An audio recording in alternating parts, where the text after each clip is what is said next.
అనుదిన నిత్యజీవపు మాటలు. దేవునామానికి మహిమ కలుగునుగాక. దేని వాక్యాన్ని చదువుకుందాము. రక్షణ యెహోవాది, నీ ప్రజల మీదికి నీ ఆశీర్వాదము వచ్చునుగాక. కీర్తనల గ్రంథము 3వ అధ్యాయము 8వ వచనం.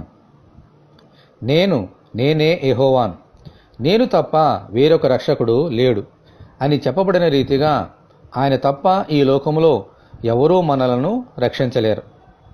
యుద్ధ దినమునకు గుర్రములను ఆయత్తపరచుట కద్దు, గాని రక్షణ యెహోవా అధీనము అని చెప్పబడిన రీతిగా మనము ఎన్ని ప్రయత్నాలు చేసినా ఈ లోకములో మనలను రక్షించేది ఆ దేవుడు మాత్రమే. తన ప్రజలైన ఇజ్రాయేలీయులకు ఆయన చేసిన వాగ్దానములను మనకు కూడా కలుగుజేయుటకై మన ప్రభువైన యేసుక్రీస్తు ఈ లోకములో అవతరించారు.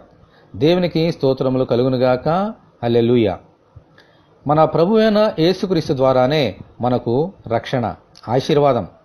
అందుచేత ఆయననే నమ్ముకొని సింహాసనాసీనుడైన మన దేవునికిని గొర్రెపిల్లకును మా రక్షణకే స్తోత్రమని మహాశబ్దముతో ఎలుగెత్తి చెప్ప బద్ధులమై ఉన్నాం. హల్లెలూయా. అలాగున మనందరము ప్రార్థన చేసుకుందాము.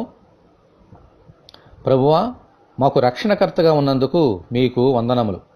మీ ద్వారానే మాకు రక్షణ, ఆశీర్వాదము కలుగును కాబట్టి అనుదినము మిమ్మును స్తోత్రించినట్లును ఘనపరచునట్లును అనుగ్రహించమని, ఈ వాక్యము వింటున్న నీ బిడ్డలందరినీ అలాగున దీవించమని ప్రభువైన యేసుక్రీస్తు ద్వారా ప్రార్థన చేయుచున్నాము తండ్రి.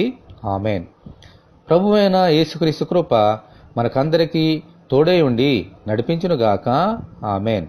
పరిశుద్ధ దేవుని మందిరం.